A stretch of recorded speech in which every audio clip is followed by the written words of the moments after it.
How are you doing, guys? この番組は元在京メディア出身の侍ジャパンがお送りする腕時計のさあ今回はタイトルにもありますが提案世界ランク1位は日本腕時計メーカーの進む道と題しまして、トピックをお送りします。先日ですねヤフーニュースをざっと見ていましたらこんな記事があったんですね。ネトラボ調査隊でしたが、新日国ランキングトップ20と毎年よくありますよね。なんだランキングかと思ったあなた、もう少しお付き合いください、ほとんどの視聴者さんはヨーロッパメーカーも好きだけど日本メーカー頑張ってほしいと思っていると感じていまして、そこでこの話題なんですよ。それではちょっと記事をざっくりと、まずタイトルは日本のことが好きな国は増えているそうですね。はい、これはよく見ると日付が2019年8月となっています。ですので、世界が一変する前、一番外国人観光客が全盛の時ですよね。で増え続けていますよと。で言語も飛び交っています。しかしこの状況をビジネスチャンスにするにはと、ビジネス向けにアピールしている言葉ですけれども、観光客は日本の何に惹かれ訪日しているのかとを知ることが重要ですと。そうですね。でこれまでの日本、過去の日本と現在の日本をデータで比較しながらインバウンドビジネス、海外におけるビジネス展開のヒントとなる調査結果を紹介していきますと。このような感じで続いていくんですが、ランキング私もちょっとやっぱ気になりますね。どの国が日本のことが好きなんだろうと。それでは気になるランキングいってみましょう。もう20位じゃなくて10位からいきます。もう見えていますね。ここですね。10位イタリア 89.3%。これはとても好きと、好きだよという合計を合わせて好きですよという。そして第9位はインドが来ました。90.3%。もう結構な数字ですね。そして右側いいですよ。8位インドネシア 92.7%。 どんどん上がりますね。さあ第7位はシンガポールが来ました。 93.7%。 4位ですね。ということで同率かな。フィリピン 96.7%。 フィリピン強いですね。やっぱりつながりが。そして同率4位でマレーシア 96.7%。 マレーシアですよ。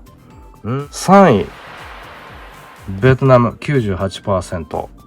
もうここまで来るとほとんどの人が日本好きだよと言ってくださると。そして第2位はどこでしょう。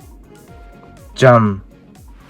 これ同率で1位ですね。タイですね。タイランドですよ。 98.3%。同率首位の最後は台湾ですね。 98.3%。大体これをご覧になると皆さんイメージできるかなと思うんですよ。つまり何が申し上げたいかと言いますと、経験上ですね、これには少し付け加えがいりまして、日本は自分の国をアジアだと思っていますよね。アジアの国日本と。しかしアジア諸国の人々っていうのは日本をほとんどヨーロッパだと思っているんですよ。これは面白いところなんですよね。アジア人と思ってないんですよ。でそれからアジアの人々は基本的に USO 付きが多いです。残念ながら現実です。でその人が貧しくてもお金持ちでも大して変わりません。そういうものだと思ってかかりますね。そうせざるを得ない文化歴史があるからですが、ビジネスでも例えばとても儲かったよとか、自慢しているような人はもう最初から冗談半分だと思って、聞かないと大損しますよですからアジア向けにはサービス業、日本独特の丁寧なサービス業で進出するよりも、嘘のつけない製品を売るリテール小売卸ですねの方が合っていると思いますね。物を買うには当然現実にお金を支払わなければならないので、USO をついたり DNA すことができないと、そういう意味でも腕時計、どうでしょうか。ギュッと隣に控えていますが、腕時計向いていると思いませんか？もちろん売られているんですけれども、例えばこちら右がセイコー5、そして左がオリエントマコですよね。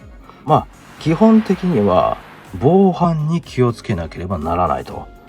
そんなに日本より安全な国って世界中探してもほとんどないですね。そこだけしっかりすれば、フランスパリにフラッグシップ店を作るよりも先に第1位のこの台湾、台北ですよから始めて、次はタイのバンコクとアジア方面を分厚くするのが良いと考えています。つまり直営ブティックであるとか、フランチャイズでも良いです。とにかく専門店ドーンと。で、今はアジア諸国最新スマホの自慢が多いんですけど、毎年買い替えるんですね、お金のある方。それが自慢なんですよ。で、ただですよ、次は時計ですよ。まだ間に合う。つまり高級ラインの話ですね。例えばグランドセイコーであるとかザ・シチズン、そのあたりのランクの時計をボーンと発信すると、もうスイス勢入ってますからね。看板でもオメガとか見ますよ。まだまだ間に合いますからというお話でございました。もう一つ、今現在、例えばインドネシアとかは、例えばセイコー5がすごく人気ですよ。で、問い合わせも私のチャンネルにたくさん来ます。そんな中で、じゃあセイコー5はちょっと廉価だなと、もう少し高いのが欲しい。そうなるとドンと次、防水時計いいな。プロスペックス、土砂降りは来るし、スコールはドーンと来る。そうですね。あとは頑丈な時計が欲しいと。建設関係とか、農業関係、このあたりがとっても需要が多いですから、というよりもそれだけで今成り立ってどんどん経済成長している感じ。土地、建物、農業、あとは外国からの進出企業による工場ですよね。